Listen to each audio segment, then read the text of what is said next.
And now, it's time for another Dice Tower review with Tom Vasel. Hey folks, I'm Tom Vasel, and today we're taking a look at a game called Ctrl. And every time I see this, I think back to the old days of Ctrl-Alt-Delete. This is Race to Control Every Angle. This is an abstract game where you're placing small cubes on a larger cube in a Lego fashion to get people to be able to look at them from different directions and score. It's for 2 to 4 players. And honestly, I don't really have a good quick description of the game that makes sense without seeing it. So let's get started by showing at the very beginning what's in it and then how the game is scored.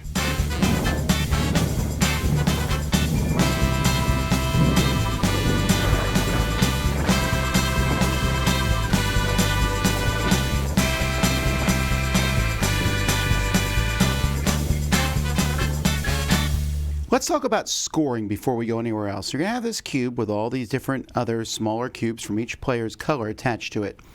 At the end of the game, you're going to be looking at the cube from all the different directions, except for the bottom. You'll be looking at it from all different directions, and you're going to get a point for every one of your color that you can see. So looking at it from this direction, green gets 4, pink gets 1. Green gets 4, pink gets 2. Pink gets 2, green gets 1. Pink and green both get 3.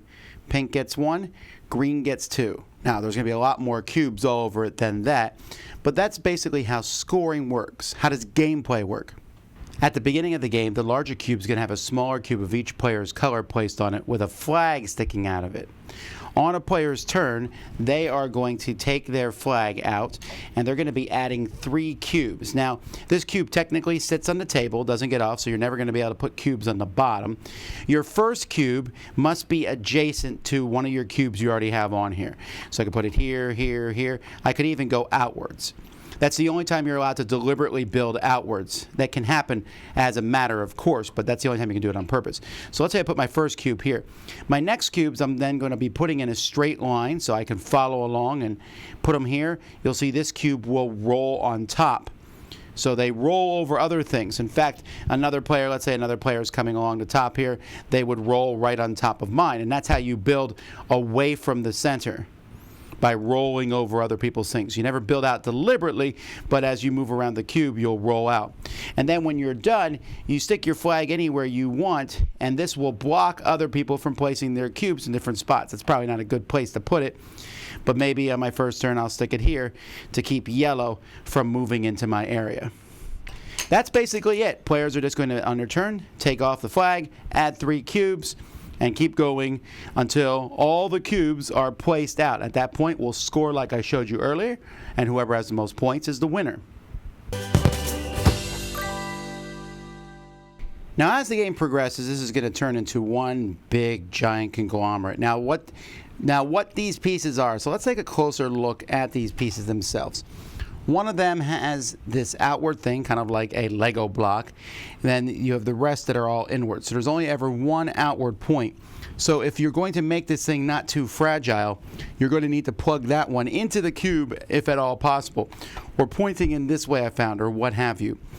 Now, this game works. You're going to, if I was playing, I highly recommend you slide it along the table and look at it rather than pick it up like I'm doing right now for the purposes of this video. These flags, they fit in, and they'll stay in, but they also fall out pretty easily. By the way, these flags have these stickers that my daughters were thrilled to find out you stick together, put around. But that's a different story. But everything works well, and it won't fall apart if you're careful. But do note that you have to be careful. These blocks fall off, and the flags even more so. And you don't want to have something where you knock off a whole side of it and then can't figure it out. I like the quality of these blocks. I wish they were a little bit, because they have these things here where you can slide in and out rather than having all sides look like this. And I know that's a structural thing. That's the way the block has to be built. The blocks themselves aren't a problem. It's the flags that tend to fall out.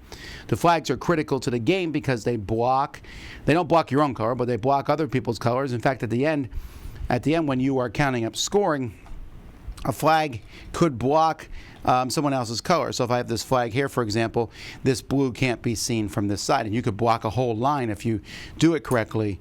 But the flags, as you can see, even as I maneuver it around, sometimes the stuff falls out. Now, I'm not being very careful right now, but you have to be careful for this to work. There's a couple of things here that I have to put out right away. First of all, I really like the game itself. It's a very thinky game. The game is extremely unique in how the cubes move around the outside of this, and the idea of covering up the other people. It's a very in-your-face, very interactive game. In fact, you can see we did a playthrough of it here on the channel. That being said, the component thing is an issue. It really is. The flags and the cubes falling off.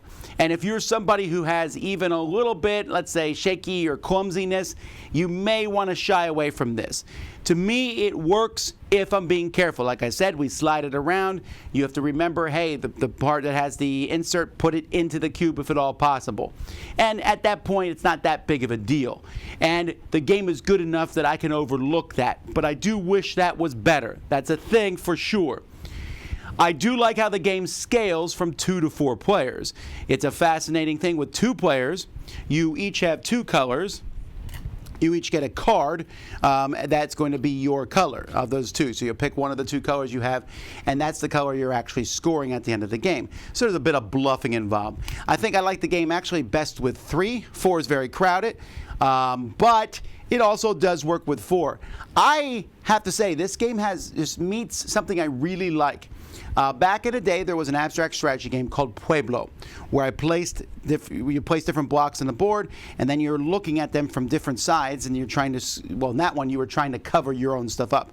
In this one, you want your stuff to be visible. So you're trying to place cubes that they're visible from as many sides as possible, while at the same time covering them up. And the flag is what's really interesting, because the flag serves a couple purposes. 1, it blocks other people from going to a spot. 2, you can put a flag in an area so that you may place there next turn. If I put a flag somewhere, when it's my turn, I take the flag out at the beginning. Now I can put in that spot. So you kind of save your own spot.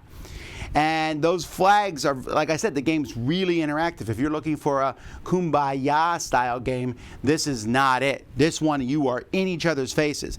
It's not that long of a game either. It says 20 minutes on here. That's pretty accurate. You're just doing it, but it feels like you played a heavier game. This isn't a light, silly game.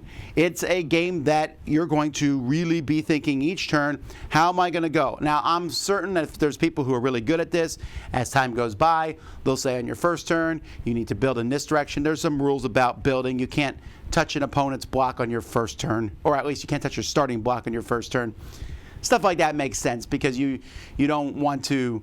There's no disadvantage to going last per se if you do it that way. But there, like I said, there's probably some this is the best way to build type things. But once it gets started, who knows where you can build? There's no luck in the game at all. You're literally just building off of what other people do, and they move this direction, you move that direction, you cover them up, they cover you up, and I really enjoy that. I would rank it even higher if it wasn't for the component issues. Also, that's not a really interesting cover. I would have shown the cube with the flags coming out because that looks cool. It's kind of a set piece to look at. But even still, despite all that, I did enjoy it. I found it to be very fun, to be this back and forth thing. I'm a fan of these place blocks on a thing anyway, and the three-dimensional object aspect of this really, really is something that suits me fine. I love the idea that I have to think about looking at it from all the different angles. So that's Ctrl. I'm Tom Vasel. We'll see y'all next time. Dice Tower Judgment approved.